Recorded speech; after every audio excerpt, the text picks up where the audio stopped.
सो hey everyone, कैसे हैं आप सभी लोग। स्वागत है एक और नई इंटरेस्टिंग वीडियो में। आज हम बात करने वाले हैं मेरे अप्रैल मंथ की पीएनएल परफॉर्मेंस की। कैसा मेरा अप्रैल मंथ गया।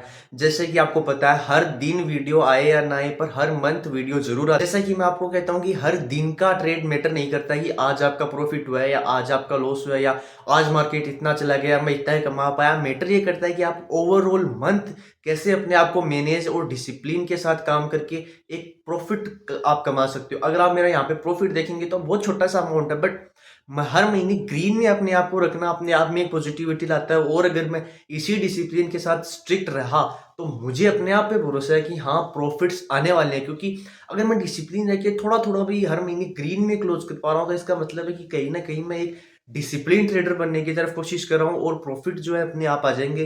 तो चलिए अभी चलते हैं स्क्रीन पे। तो अभी हम आ चुके हैं अब स्टॉक के टर्मिनल पे। तो सीधा चलते हैं यहाँ पे पीएनएल रिपोर्ट्स के अंदर एंड यहाँ पे सेलेक्ट करते हैं future and options and date range select करते हैं 1 April to 30 April and get reports. तो यहाँ पे अगर आप इंटरेस्टिंग चीज़ नोटिस करेंगे तो आप देखेंगे कि यहाँ पे ओवरऑल 12,000 का प्रॉफिट है। आप देख सकते हैं जैसा कि यहाँ पे है एंड नेट पीएनएल जो है चार्जेस कट कटा के जो है यहाँ पे 7,000 रुपीज़ का प्रॉफिट यहाँ पे देखने को मिल रहा है। सबसे इंटरेस्टिंग चीज़ अगर आप यहाँ पे देखेंगे तो वो प्रॉफिट्स एंड लॉसेस के ऊपर है। इस महीने मैंने कौन सी अच्छी चीज़ें करी कि मैं ग्रीन में रहने की कोशिश करी। जैसा आप मेरा पिछला वीडियो देखेंगे तो वो मंथ भी मार्च मंथ भी मेरा प्रॉफिट में रहा है, बट उसमें आप देखेंगे कि रेड डेज ज़्यादा है ग्रीन डेज कम है। तो मैंने इसके अंदर इसको इम्प्रूवमेंट करने की कोशिश करी। एंड यहाँ पे अगर आप थोड़ा सा इसका ब्रेकडाउन देखेंगे ट्रेड एनालिसिस का तो आप यहाँ पे देखेंगे तो आप देख पाएंगे कि विनिंग ट्रेड्स का जो क्यूमुलेटिव प्रॉफिट है वो है 34,000 एंड लूजिंग ट्रेड्स का जो क्यूमुलेटिव लॉसेज है वो है 22,000। तो ओवरऑल 12,000 का यहाँ पे प्रॉफिट है।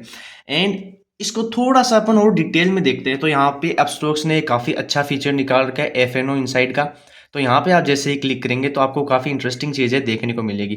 सो ये मई तो अभी स्टार्ट ही नहीं हुआ है, तो हम चले जाते हैं अप्रैल के अंदर। तो आप देखेंगे ओवरऑल वही पीएनएल 12,000 यहाँ पे दिखा रहा है। एंड सबसे इंपॉर्टेंट चीज़ें आप यहाँ पे देखेंगे तो आप यहाँ पे हर दिन का प्रॉफिट एंड लॉस देख सकते हैं।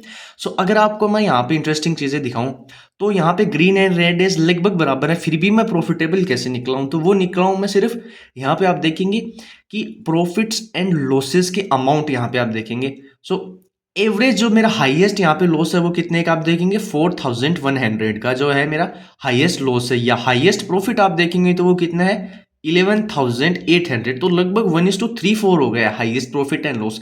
एंड यही चीजें जो आपको ओवरऑल मंथ के अंदर प्रॉफिटेबल रखती हैं। आप देखेंगे इसके अंदर दो चार चीजें हैं जो कि आपको सीखने लायक है। सबसे पहली चीज सबसे बड़ा प्रॉफिट एंड बड़ा लॉस। तो आप देखेंगे बड़ा लॉस मेरा 4,000 है, बड़ा प्रॉफिट मेरा ये 11-12,000 के लगभग। अब दूसरी चीज आप देखेंगे छोटे छोटे प्रॉफिट एंड लॉस। आप देखेंगे फिर 1,500 का लॉस, ये ब्रेक इवन ट्रेड है। यहाँ पे ये ग्रीन में आप देखेंगे तो ये ब्रेक इवन ट्रेड है, ये ब्रेक इवन ट्रेड है। तो हर महीने सेम नहीं रहता। आप देखेंगे 11,000 का सिर्फ एक ही प्रॉफिट है एंड 4,000 का पूरा महीने में सिर्फ एक ही लॉस है।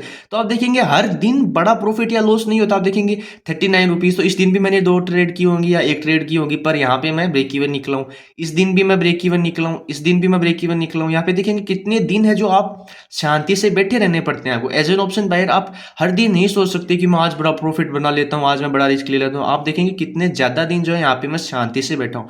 और फिर लास्ट में आप देखेंगे 2 प्रॉफिट्स हैं, क्योंकि मैं अभी बड़े टारगेट्स के लिए एम ना करके मार्केट अभी साइडवेज था, तो मैं जैसे ही मार्केट आ रहा था तो मैं यहाँ पे प्रॉफिट्स बुक कर रहा था। तो मैं अभी 20 पॉइंट्स के प्रॉफिट पे शिफ्ट हो चुका हूँ कि पहले मैं 40 पॉइंट्स का टारगेट रखता था, अब मैं 20 पॉइंट्स का टारगेट जो है यहाँ पे प्रॉफिट का रखता हूँ। तो ये चीज़ें इंपॉर्टेंट है। तो आज के वीडियो से आपको ये सीखने को मिली कि हर दिन आपका नहीं होता है।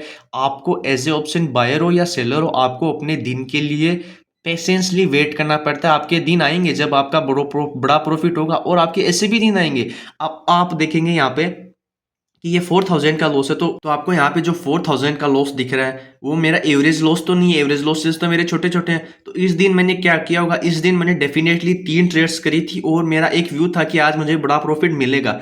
तो उस मिलने के चक्कर में मैंने ट्रेड ज़्यादा करी एंड लॉसेज अपना 4,000 का हो गया। तो इस दिन भी मैंने कोशिश करी एंड 11,000 वाले दिन भी मैंने कोशिश करी, लेकिन हुआ क्या, एक दिन मेरा स्टॉप लॉस चला गया, मार्केट मेरे फेवर में नहीं गया, लेकिन सेकंड डे मार्केट मेरे फेवर में चला गया। तो आपको एज एन ऑप्शन बायर या सेलर आपको अपना डे चूज करना है। एंड आज के लिए इतना ही, मिलता है नेक्स्ट वीडियो में। धन्यवाद।